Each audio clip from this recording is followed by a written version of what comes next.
अस्सलाम वालेकुम व्यूअर्स, आप देख रहे हैं पाकिस्तान प्रॉपर्टी लीडर्स का फेसबुक और यूट्यूब चैनल। और आज की इस वीडियो में व्यूअर्स मैं आपके साथ शेयर करने जा रहा हूं कि बहरिया टाउन कराची में किन लोगों का पैसा जो है वो डूबा, या किस तरह से लोगों का पैसा जो है वो आप कह लें कि उनकी इन्वेस्टमेंट जो है उस पर उनको अच्छा रिटर्न जो है वो नहीं मिल सका। आप किसी भी बिज़नेस में जाते हैं, किसी भी मार्केट में जाते हैं, तो वहाँ के कुछ रूल्स होते हैं इन्वेस्टमेंट करने के। उसमें आप कह लें कि बाइंग और सेलिंग का एक जो है वो बेहतरीन टाइम होता है। आज अगर मैं बात करता हूँ 2024 अगस्त में, तो आज ये सेलर की मार्केट नहीं है, आज ये बायर की मार्केट है। बायर की मार्केट क्यों है कि अगर हम कीमतों को देखते हैं ओवरऑल, तो एक चीज़ जो आप कह लें कि नॉन रेडी प्रॉपर्टी की अगर मैं बात करता हूँ, जो चीज़ 1 करोड़ की थी वो आज आपको 50 से 60 लाख में जो है वो मिलती है। इसी तरह अगर मैं रेडी प्रॉपर्टीज़ की बात करता हूँ, तो जो विलास आपको आप कह लें कि 2 करोड़ में मिलते थे, आज वो विला आपको 1 करोड़ 40 लाख, 1 करोड़ 30 लाख में जो है वो मिल रहे हैं। तो तमाम चीज़ें इस टाइम डाउन हुई हैं।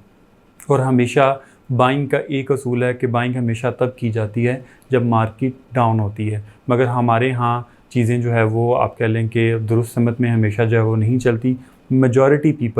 पीपल हमारे वो लोग हैं जो कि तब बाइंग करते हैं जब मार्केट में या तो आर्टिफिशियल हाइप होती है, या आप कह लें कि मार्केट नेचुरली जो है वो बहुत ऊपर गई होती है, और उस हाइप के अंदर लोग आते हैं, उस बैलून के अंदर बाइंग करने जो है वो आते हैं। और आप कह लें कि मार्केट रेट से हट के चीज़ें जो है वो हमेशा ख़रीदते हैं, और यकीनन उस पे फिर उनको सालों तक वो वाला रिटर्न जो है वो नहीं मिलता जिस रिटर्न को वो लोग एक्सपेक्ट जो है वो कर रहे होते हैं। तो इसकी मिसाल इस तरह से है कि अगर हम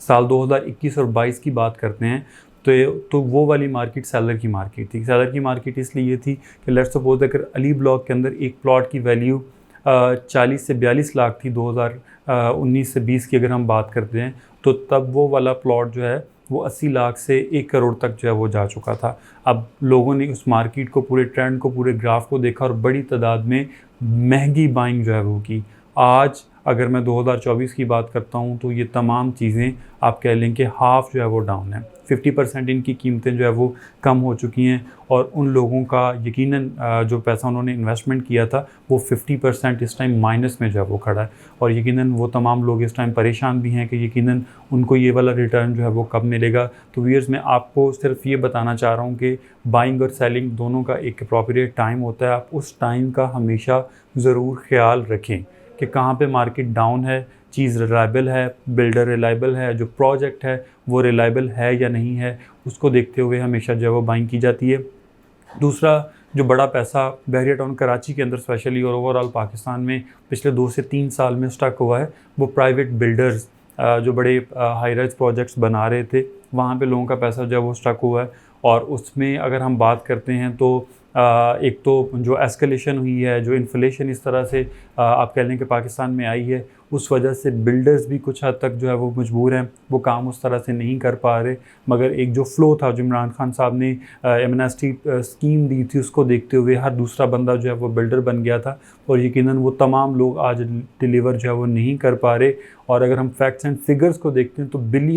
बिलियंस में जो पैसा है वो इन प्राइवेट प्रोजेक्ट्स में इस टाइम स्टक हो चुका है, जिसको मार्केट में रोल होना था, और रोल होने के बाद आप कह लें कि उस पैसे ने मल्टीप्लाई होके इस इंडस्ट्री को मज़ीद जो है वो तरक्की मिलनी थी। तो ये एक छोटी सी टिप है कि हमेशा बाइंग और सेलिंग टाइम का ख्याल रखें कि बायर की मार्केट कौन सी है, सेलिंग की मार्केट कौन सी है, तो यकीनन आपके जो नुकसान के चांसेस हैं वो कम से कम होते जाएंगे, और जो आपका प्रॉफिट मार्जिन है यकीनन वो बढ़ता जाएगा। मज़ीद डिटेल्स के लिए स्क्रीन पे हमारे नंबर्स मेंशन हैं, आप 24/7 हमें किसी भी चीज़ की बाइंग और सेलिंग के लिए कॉन्टैक्ट कर सकते हैं। Thank you.